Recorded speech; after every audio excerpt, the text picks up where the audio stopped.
میرے عزیزوں، آج کے بعد آپ کے ساتھ بھی یہ چیز آنے والی ہے، پاور اور حکومت. اس لیے کہ پچھلے آپ 10 سال پیچھے جائیں گے تو ایک جماعت تھی جو بار بار تبلیغ کر کر کے تم سے کہتی تھی مکہ میں ایسا ہے، مدینے میں ایسے ہے. آپ کیوں یہاں تک کرتے ہو؟ مکہ اور مدینے میں پاور، حکومت جس کے ہاتھ میں ہے وہ چاہتے ہیں کہ پورا کا پورا اپنا عقیدہ پوری دنیا پر تھوپے. ایسا نہیں ہوگا.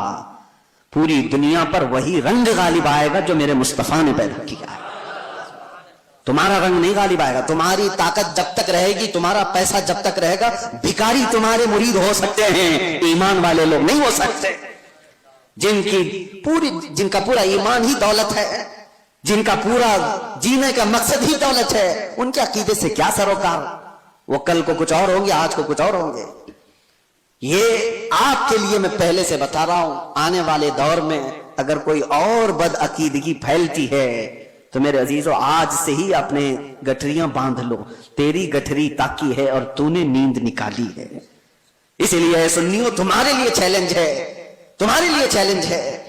آپ کو پتا ہے ایک وقت ایسا بھی آیا تھا کہ کرامتا ایک فرقہ آیا جس نے حجر اسود بھی چرا لیا تھا، خانے کا بس، اور وہ لے کے بحرین چلے گئے تھے حجر اسود کو. ان کی بھی حکومت آئی ہے مکہ اور مدینے میں. یزید کا دور آیا، اس کی بھی حکومت آئی ہے مکہ اور مدینے میں. مکہ اور مدینے میں حکومت کا آ جانا یہ حق ہونے کی دلیل نہیں ہوتی. اللہ کے نبی صلی اللہ علیہ وسلم نے یہ فرمایا، حدیث ہے، بسا اوقات اللہ تعالیٰ فاسق و فاجر سے بھی اپنے دین کا کام لیتا ہے. اس کے دین کا کام کسی فاسق و فاجر سے بھی ہوتا ہے. تو آپ کے لیے وہ معیار نہیں، معیار رسول اللہ کی محبت ہے، معیار حضور اکرم صلی اللہ علیہ وسلم کی شریعت ہے. اگر کبھی کوئی ایسے ڈھکوسلے لوگ آئے، جیسے یہاں بادشاہوں کے دور میں بھی ایسی چیزیں آئی ہیں. ہندوستان پر جب مسلمان بادشاہ آئے اور کئی بادشاہوں نے دین کو اول پرائیورٹی رکھا، اور کچھ تو بے دین تھے، کچھ ان کا لینا دینا ہی نہیں تھا. کچھ وہ تھے جو دین بدلنے پر تلے ہوئے تھے. جیسے اکبر کا نام آتا ہے. اکبر بادشاہ کے متعلق سنا ہوگا آپ نے، جلال الدین اکبر اس کو کہا جاتا تھا. اس کی حکومت لمبے سمے تک چلنے والی ہے، تقریباً 48 سال تک شاید حکومت کیا. اور جب آدمی کو نشہ چڑھ جاتا ہے حکومت کا، یا 5 سال میں ہی چڑھنے لگتا ہے، وہ تو 48 سال کا تھا. اور یہ تو الیکشن سے آنے والے ہیں، ان کے ہاں تو الیکشن بھی نہیں تھا، تو نشہ تو اور زیادہ ہوگا. ایک دور ایسا آیا کہ اس کے آس پاس کے چمچوں نے کہا کہ یہ دین اسلام پرانا ہو گیا، 1000 سال ہو گئے ہیں، اب ایک نیا دین ہونا چاہیے، آپ کے حساب سے آپ بناؤ. کہا تم لوگ بناؤ، سارے لوگ مل کر کے. تو وہاں کے فضلہ خار جو تھے وہ سب تیار ہو گئے، پیسے لیں گے اور بنائیں گے.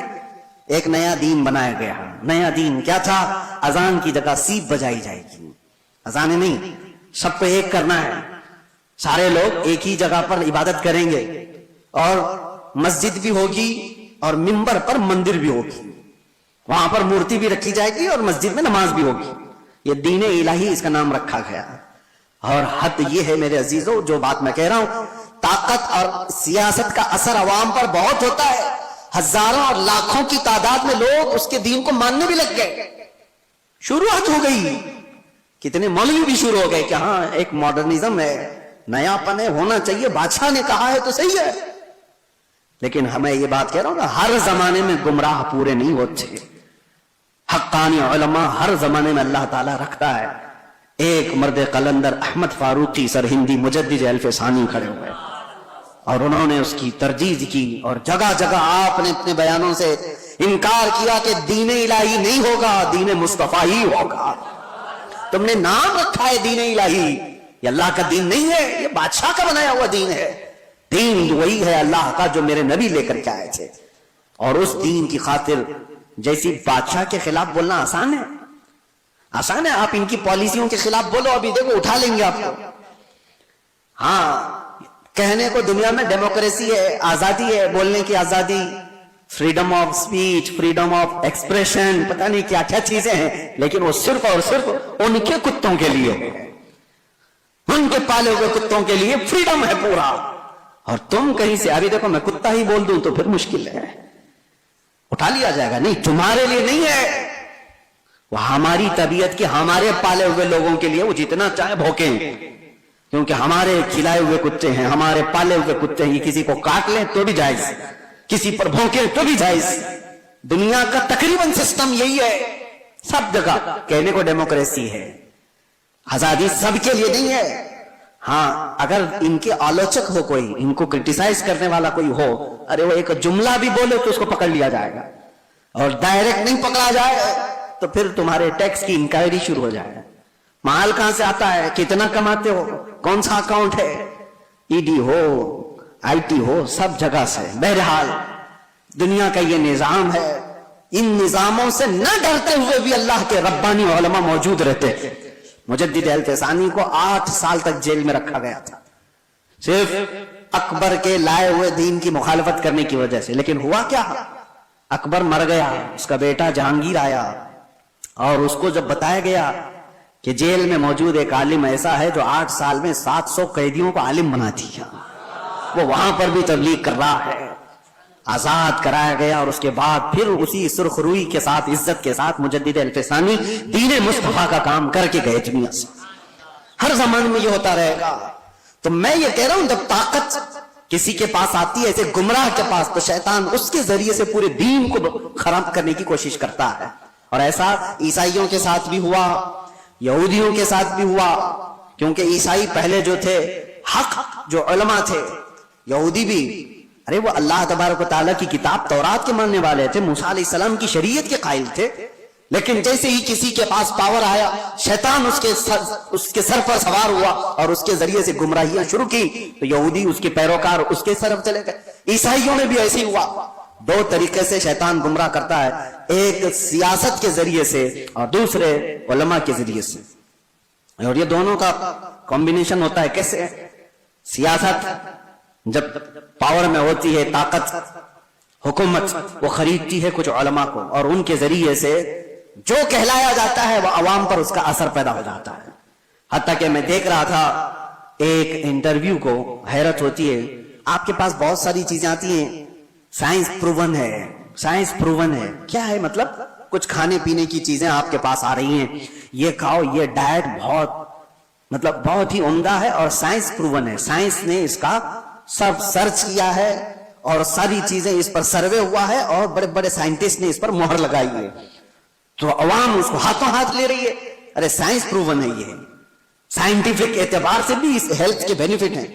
मैं देख रहा था कई साइंसदानों को तो हुकूमत खरीद कर रखी हुई है, बड़े बड़े पैसे वाले लोग इनको खरीद करके रखे हुए हैं।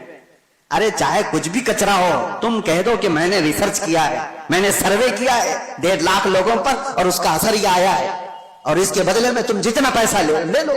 साइंसदान को पैसे दिए गए और उसने एक बात कह दी कि ये साइंस प्रूवन है, लाखों की तादाद में लोग हाथों हाथ खरीद रहे हैं। अरे बाजार पर भी असर है इनका। तुम्हें कचरा भी खिलाना हो तो कल को ये कह दिया जा सकता है साइंस प्रूवन है, क्योंकि जाहिल है कुछ भी। तो साइंसदानों के जरिए से अगर मार्केट पर काबू पाया जा सकता है तो उलमा के जरिए से क्यों नहीं पाया जाता, जिनकी आस्था लगी हुई है, ताल्लुक लगा हुआ है।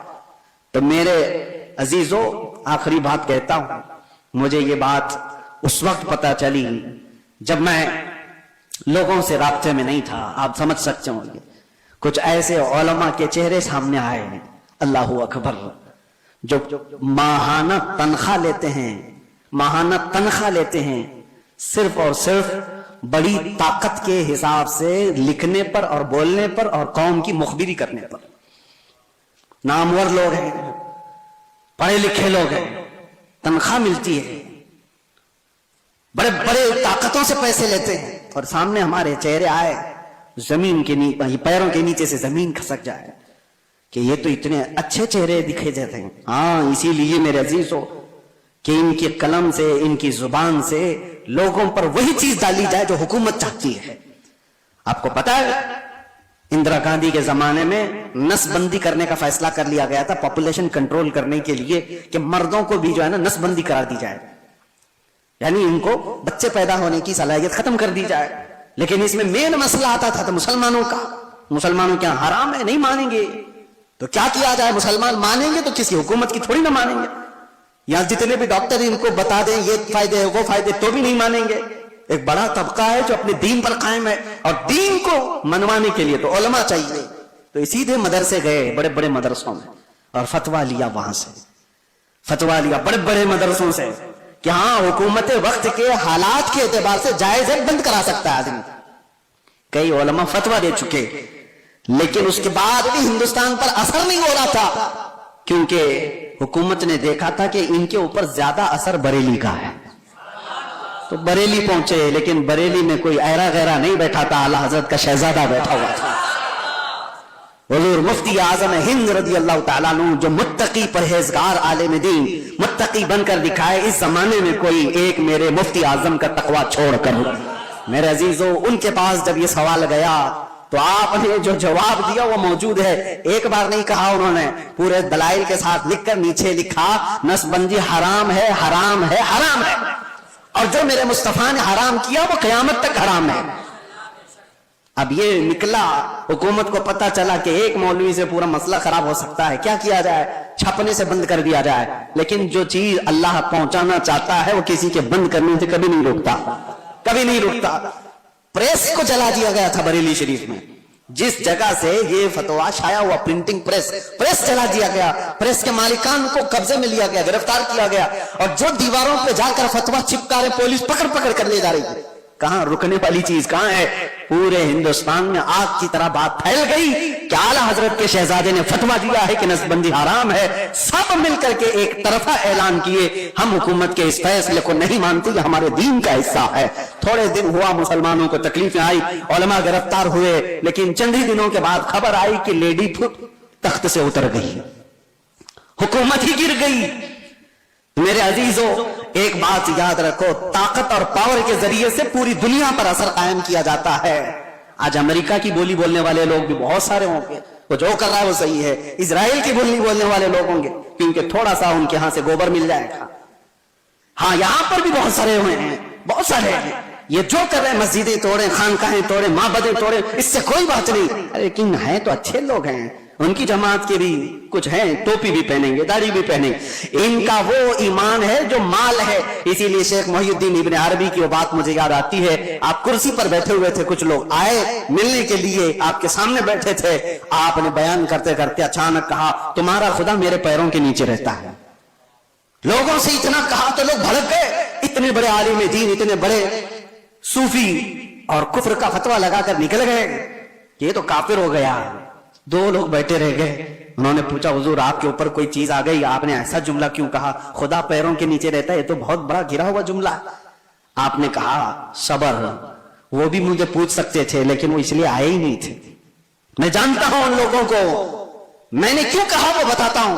उसके बाद आपने अपने पैरों के नीचे से चटाई उठाई तो देखा सोने के चांदी के सिक्के पड़े हुए थे। कहा, यही उनका खुदा है, वो इसकी इबादत करते हैं। मैंने ये नहीं कहा कि मेरा खुदा पैरों के नीचे है, मैंने कहा तुम्हारा खुदा मेरे पैरों के नीचे। ऐसी जमात हर जमाने में होगी जिनका खुदा माल है, जिनका खुदा पैसा है। कुरान में भी अल्लाह ने फरमाया, अराअयत मन इत्तखज़ इलाहहु हवा, ऐ रसूल क्या आपने नहीं देखा, कुछ वो लोग हैं जिन्होंने अपने ख्वाहिशात को अपना खुदा बनाया हुआ है। अल्लाह ताला फरमाता है, क्या आप ऐसे लोगों की वकालत करेंगे, क्या आप ऐसे लोगों की सिफारिश करेंगे? ये वो लोग हैं, अल्लाह फरमाता है, इनहुम इल्ला कल अनआमि बल हुम अदल, ये तो जानवरों से भी ज्यादा गुमराह लोग हैं। अल्लाह फरमाता है जानवरों से भी ज्यादा गुमराह हैं।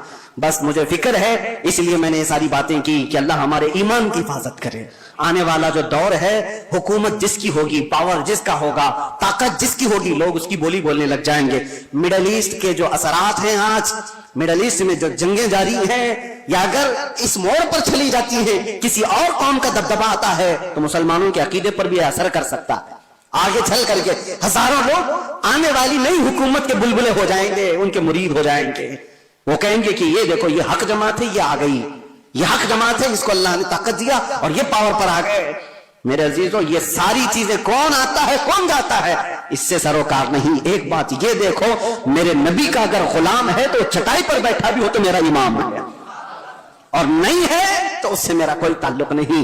مال اور پیسہ اور طاقت اور حکومت و سیاست تمہارے دین کو بدلنے میں اثر نہ کرے, اتنا ایمان پیدا کرو. اور یہ کب ہوگا؟ جب تم قدم مصطفیٰ سے لگے رہو گے. دنیا کی طاقتیں آئیں گی جائیں گی, تمہارا کچھ نہیں بگاڑیں گی. اسی لیے اعلیٰ حضرت فاضل بریلوی کے اس بات پر عمل کر کے جاؤ, انشاءاللہ ہر زمانے میں محفوظ رہو گے. انہیں جانا, انہیں مانا, نہ رکھا غیر سے کام. للہ الحمد میں دنیا سے مسلمان گیا.